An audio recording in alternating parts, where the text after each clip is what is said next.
You want to be in power, you want to be the leader. You don't want a group of people to challenge your decision. That's not what I said. No, I'm asking you. Do you No, want as a that? leader, I believe that my job is to follow the consensus of the people.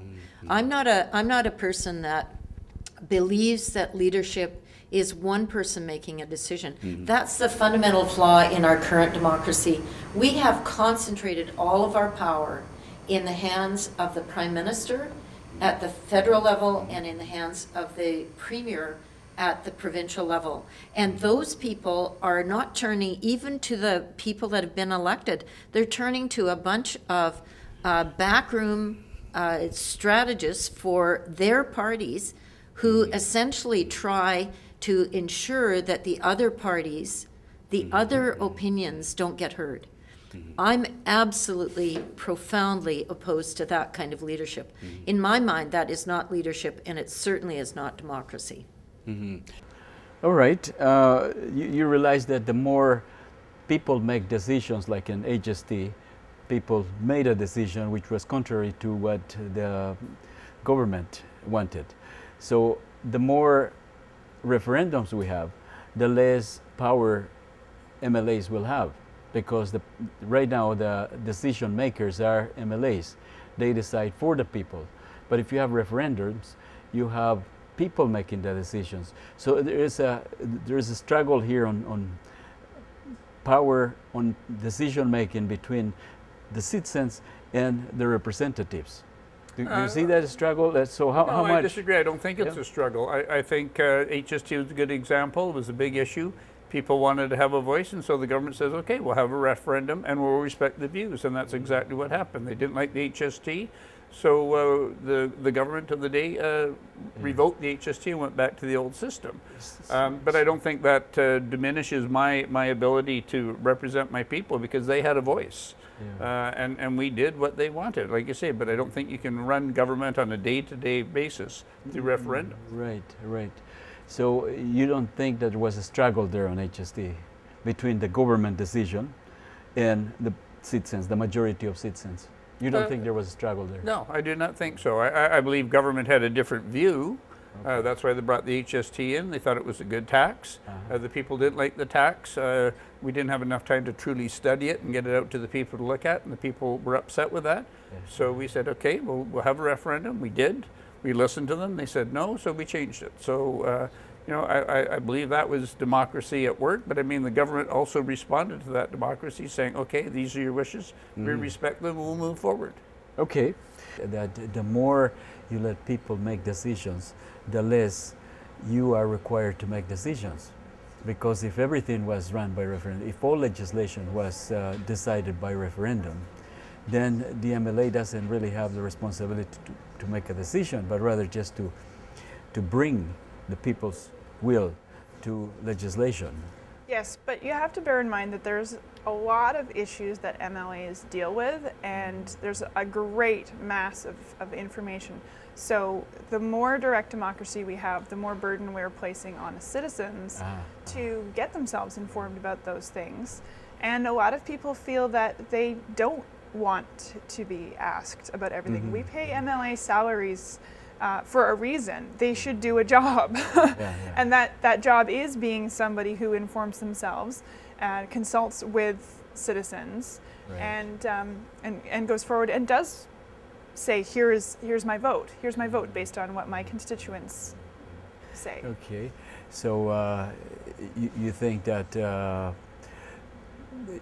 the way it is, that some legislation still is going to be made by MLAs, not necessarily by the people, based on some consensus that you feel that people want?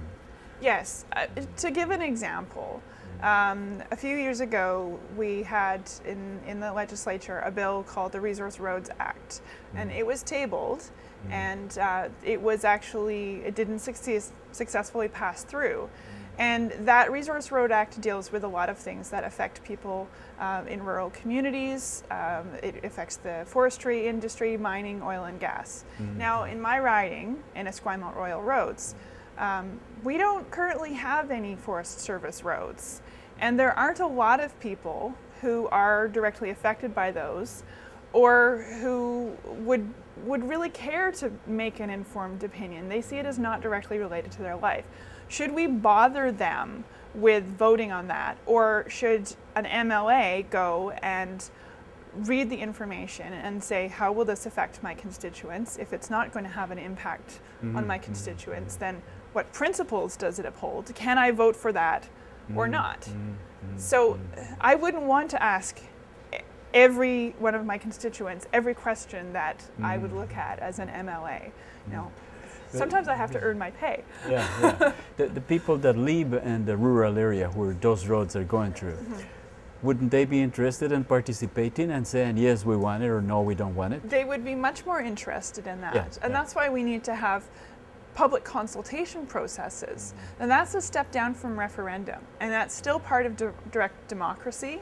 So we need to be making more use of the internet, of write-ins and town halls, face-to-face and electronic communication to get voters' voices heard without going all the way to an initiative, a recall, or a referendum.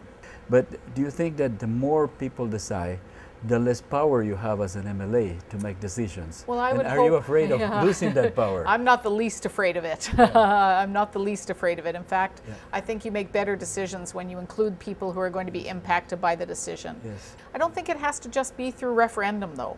I don't think it has to be simply through plebiscite. I think people often say that's the only same route. thing. One is official, one is not That's official. right, but it's the exactly. same thing as measure, quantifying how many people are for and when. Because when we hear the voice of the people, and say, yeah, I hear many voices. I mean, if you're religious, you can hear even more voices from the prophets. But in practice, how many people are really, without my bias, how many people are for or against? Because if I'm biased, I can say, well, I hear most people want it to be done, and that's what we're doing. Well, you have to make sure, though, that happens, and I've seen this occur in public work that I've done in my life, whether it was in the Child and Family Services. I did a lot of work with Aboriginal communities up north. Is you also have to be careful. What sometimes can happen with plebiscites and referendums and with consultation is that the loudest voices are heard and the silent voices are not heard. Not when you're counting, because in a plebiscite and a referendum you're counting, so it doesn't matter how loud you are. Those people may decide not to engage because they feel intimidated by the loudest voices. So that's, from my perspective, you have to be very careful to make sure that voices that, people who are marginalized, who often are not going to take part in a public process because they don't trust the system, or they are silenced because of their own challenges that they've had in their lives, we need to provide an opportunity for their voice to be heard. I take very seriously my responsibility to make sure that voices in my community that aren't often raised are raised, and that I also represent those voices. All right, as elections, one of those referendums, when you say, doesn't matter how loud you are, doesn't matter how much advertising you make, people go and vote. They do, but there are also many people. Referendum? It is a true referendum, but there are also many people disenfranchised from elections. People who live on the street, people who don't have ID, people who don't have the ability. So I think that's the piece that you have to balance out, is make sure those voices are heard. Yeah. It also means that if more people get their say, if more people want to participate, then you lose some of the power that as an MLA you would have to make decisions, because now people are going to say, no, you can't make that decision, you have to run a referendum. So the more people have the power to make decisions, you realize the less power you're going to have as an MLA. Yes. Do you fear that that would happen if more referendums would happen? Well, I'm not applying for the position of an MLA to have power. I'm applying for that position to be able to give voice to my community. And so if my community finds its own voice, then the job will have been done. And that's a good thing.